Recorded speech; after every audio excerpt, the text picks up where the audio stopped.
नमस्कार। आज 8 अक्टूबर है और आज के दिन जम्मू कश्मीर और हरियाणा विधानसभा चुनावों के नतीजों की घोषणा लगातार जारी है। आप मेरे साथ देख सकते हैं, हरियाणा में बीजेपी 28 सीटों के साथ लीड बनाए हुए है और कांग्रेस 36 सीटों पर लीड बना चुकी है। इसमें एक बसपा, 4 इंडिपेंडेंट और एक आईएनएलडी का कैंडिडेट भी है। और इसी के साथ मेरे साथ कुछ मेरे साथी जुड़े हुए हैं जो हरियाणा और जम्मू कश्मीर दोनों को कवर कर रहे हैं। मैं उनसे जानना चाहूँगा हरियाणा और जम्मू कश्मीर की हॉट सीट का क्या माहौल है। जी, मेरे साथ प्रत्युष जी हैं। प्रत्युष जी हरियाणा को कवर कर रहे हैं। प्रत्युष जी, हरियाणा की जो हॉट सीटें हैं उन पर कौन प्रत्याशी किस तरीके से आगे लीड बनाए हुए है, कौन पीछे है?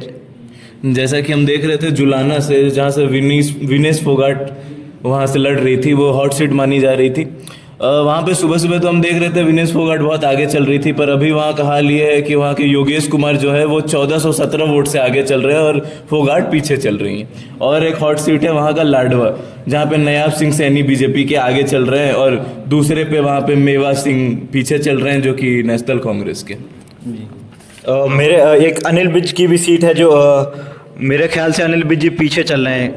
जी, अनिल विज अभी पीछे चल रहे हैं। और गढ़ी किलोई से भूपेंद्र सिंह हुड्डा का क्या माहौल है? अरे वो अभी 10,000 वोटों से आगे चल रहे हैं। अब जम्मू कश्मीर को मेरे साथ जो कवर कर रहे हैं मेरे मित्र, मैं इनसे जानना चाहूँगा कि जम्मू कश्मीर में चुनाव की क्या स्थिति है और किस प्रकार कौन कहाँ से आगे चल रहा है। जी, बीजेपी और एनसी कितने सीटों पर लीड बनाए हुए, क्या माहौल है? अभी तक के 6 राउंड के वोटों की गिनती में अभी जम्मू कश्मीर नेशनल कॉन्फ्रेंस 40 सीटों पे आगे चल रही है, बीजेपी 27 सीटों पे, इंडियन नेशनल कांग्रेस 8 सीटों पे और जेके पीडीपी 5 सीटों पे आगे चल रही है।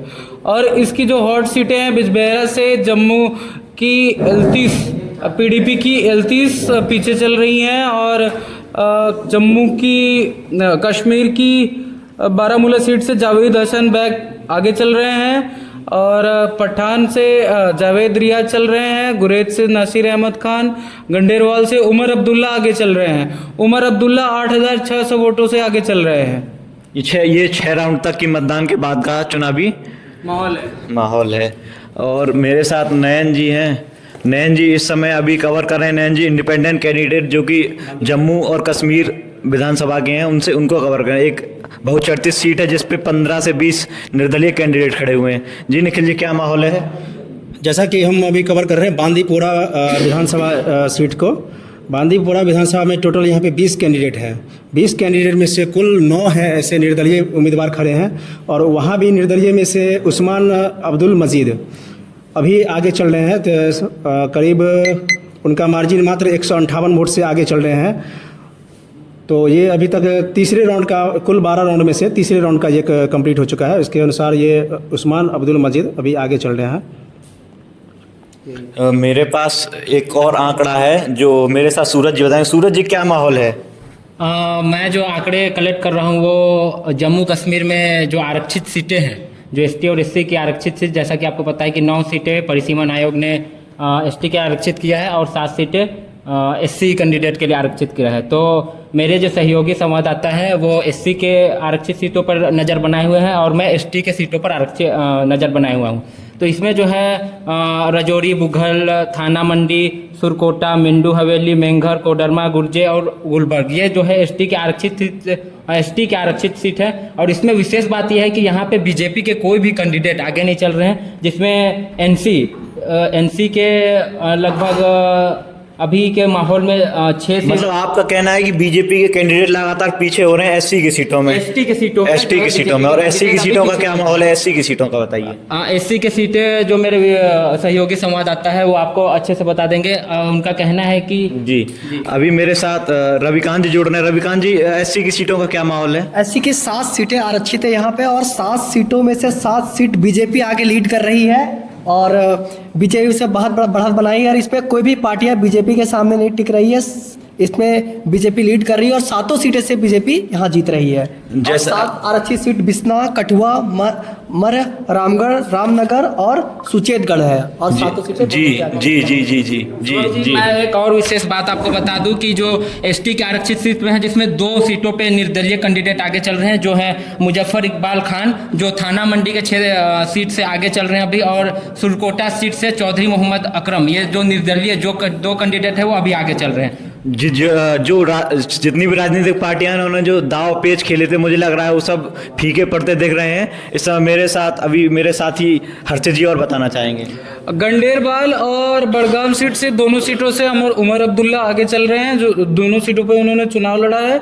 और वो गंडेरबाल की सीट से 8,600 वोटों से और बड़गाम की सीट से 13,315 वोटों से आगे चल रहे हैं। मेरे पास एक आंकड़ा और है, ये आंकड़ा हरियाणा की बहुचर्चित सीटों का है, जिनमें चौधरी उदयभान भाजपा के प्रदेश अध्यक्ष हैं, जो होडल की सीट से आगे चल रहे हैं। मामन खान जो कि मेवात में अभी दंगा हुआ था उस सीट से हैं, मामन खान भी फिरोजपुर झरगा सीट से आगे चल रहे हैं। आरती राव जो राव इंद्रजीत की बेटी हैं अटेली सीट से, वो भी आगे चले। विनेश फोगाट जुलाना से पीछे हो गई हैं। मूलचंद शर्मा जो कि पूर्व मंत्री हैं, हरियाणा सरकार में मंत्री रहे हैं, ये भी आगे चल रहे हैं। फरीदाबाद से नायब सिंह सैनी लाडवा से आगे चल रहे हैं। आदित्य सुरजेवाला, रणदीप सुरजेवाला के बेटे कैथल सीट से पीछे चल रहे हैं। दुष्यंत चौटाला जो कि उचाना सीट से कैंडिडेट हैं, उचाना सीट से पीछे चले। अभय चौटाला एलानाबाद से पीछे चल रहे हैं। भूपेंद्र हुड्डा गढ़ी किलोई से लगातार बहुमत जीत का जो अंतर है लगातार आगे बनाए हुए हैं। भव्य बिश्नोई आदमपुर सीट से आगे हो गए हैं 1100 वोट से। जी मेरे साथ ही मोहम्मद हैदर भी हैं। हैदर जी बताइए क्या अनुमान आंकड़ा है? जी यहाँ पे जो इंदरवाल सीट थी काफ़ी बहुत चर्चित सीट थी, क्योंकि इसमें जिसमें लगभग 81% बहुमत सबसे ज़्यादा हुआ। बिल्कुल 82.616 की प्रतिशत थी। और इसमें ये जानना ज़रूरी है कि ये बहुत चर्चित सीट इसलिए रही है क्योंकि इसमें लोकतंत्र की मजबूती दिखी है। अभी 5 राउंड हो गए हैं इलेक्शन के, जितनी वोटिंग जनगणना हुई है, जितनी क्या कहते हैं इलेक्शन की काउंटिंग हुई है, और 441 नोटा वोट दिख रहे हैं, जिससे लोकतंत्र की मजबूती पता चलती है। और यहाँ पे जो महिलाओं का प्रतिशत है वो 82.90 है, और जो मेल प्रतिशत है वो आपका 81.47 है। और ये बताता है कि यहाँ पे कितनी लोकतंत्र मजबूत रहा है। यहाँ से हमारी इंडियन नेशनल कांग्रेस आगे चल रही है, वहीं पे 2 इंडिपेंडेंट कैंडिडेट्स उसके पीछे हैं, और बीजेपी यहाँ पे चौथे नंबर पे है। यहाँ पे ये एक बहुत बेहतरीन सीट रही है और इस पर ज़रूर सबकी नज़र होगी, क्योंकि इतने हाई परसेंटेज वोट यहाँ पे हमें दिख रहे हैं। यही हमारे लोकतंत्र की खूबसूरती है। जैसा कि महिला उम्मीदवार, इसमें महिला उम्मीदवारों की संख्या है कुछ? इसमें यहाँ पे क्या कहते हैं महिला उम्मीदवार नहीं है। ये क्या कहते हैं यहाँ पे जितने भी कैंडिडेट दिख रहे हैं ये सब पुरुष हैं। यहाँ पे महिला उम्मीदवार नहीं है, मगर महिलाओं की जो संख्या रही है वोट डालने में वो यहाँ पे पुरुषों से ज़्यादा रही है। वो रही है बस 82.90%। जी अभी मैं आपको और मेरे साथी विनीत जी जुड़ चुके हैं। विनीत जी आप क्या कवर कर रहे हैं, क्या माहौल दिख रहा है आपको अभी तक रुझानों में? जम्मू कश्मीर के जमात इस्लाम पार्टी कई सालों से बैन थी। 1987 के बाद उन्होंने कभी फिर पार्टिसिपेट नहीं किया। उनके कुछ इंडिपेंडेंट कैंडिडेट जो कुलग्राम से सैयद अहमद रैसी, पुलवामा से तलाकात मजीद और देवसर से नाज़िर अहमद और जानीपुरा से उमर हामिद कुछ बढ़िया नहीं कर रहे हैं। पर कुलग्राम से सैयद अहमद रैसी जो सेकंड पोजीशन पे हैं 3000। इस पार्टी को साथ आतंकवादियों के सहयोग का भी आरोप लगता रहा है समय पर। यूएपीए के तहत ये पार्टी बैन है पूरे भारत में। मतलब इन्होंने बिना पार्टी टैग के अपने जो कैंडिडेट हैं इंडिपेंडेंट खड़े किए हैं। बिना पार्टी टैग के इन्होंने इंडिपेंडेंट का कैंडिडेट इनको सपोर्ट किया और कई जगहों पे दूसरी पार्टियों को भी सपोर्ट किया। जी अभी मैं सूरज जी के पास फिर से चलना चाहूँगा। सूरज जी क्या अपडेट है? जी अभी तक के रुझानों के अनुसार पीडीपी के कोई भी कैंडिडेट एसटी के जो आरक्षित सीट है उससे आगे नहीं थी, लेकिन अभी के रुझान के अनुसार कंगन का जो एसटी आरक्षित सीट है उसमें पीडीपी का एक कैंडिडेट जो इन 9 एसटी आरक्षित सीट है उसमें से एक में पीडीपी का एक कैंडिडेट आगे हो गया, जो है सैयद अली जानत अली शान। ये पीडीपी के कैंडिडेट है जो इन 9 सीटों में से एक सीट में अभी पीडीपी के कैंडिडेट। मैं एक और बहुचर्चित चेहरे का नाम देख रहा हूं जो कि डोगरा समाज से आते हैं, अजय सेड़ोत्रा। अजय सेड़ोत्रा इस समय जम्मू नॉर्थ से चुनाव लड़ रहे हैं, जो कि नेशनल कॉन्फ्रेंस के संस्थापक सदस्यों में थे हैं।